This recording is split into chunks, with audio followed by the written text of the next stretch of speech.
Welcome back to your Southern Mama's Kitchen. We're going to be making blueberry jamboree today.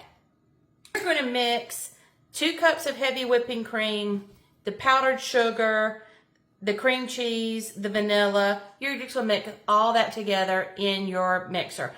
All right, we've got everything all measured out and in the stand mixer ready to go. And we're going to get that whipped real good. And then we're going to start working on the crust.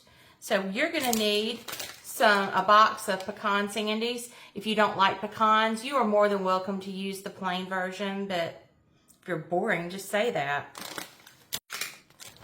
I've got my lovely pecan sandies in my Ziploc bag, and now we get to have some fun.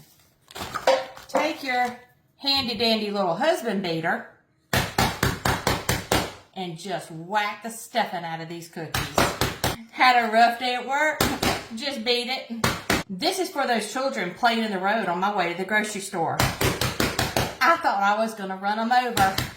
They scared the ever-loving life out of me.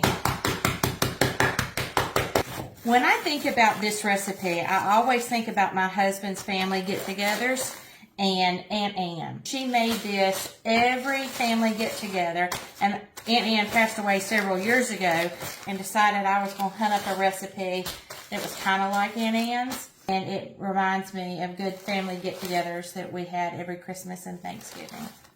And get ready to mix that in with a melted stick of butter.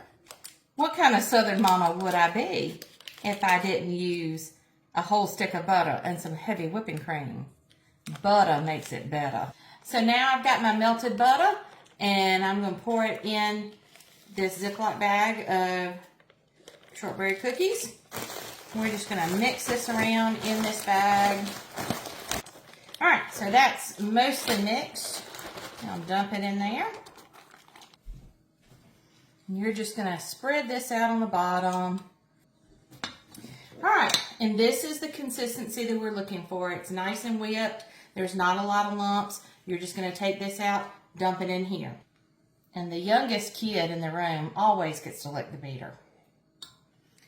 It's a little lumpier than I normally would like, but you know what? It's all going to taste good, and it's just for my family. I'm not sharing this with anybody, so I don't much care. I've got a can of blueberry pie filling. We're going to pour that on the top. You can use homemade if you want to, but who's got time for that?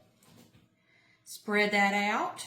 Cover this, set it in your fridge for at least an hour, and you are ready to go. It's been about an hour, or as long as I could wait. So we're going to dip out a little bit of this, and it is so good. It is kind of like a cheesecake, but easier. I love you, Aunt Ann. Thank you so much. As always, this blueberry jamboree is made with extra love.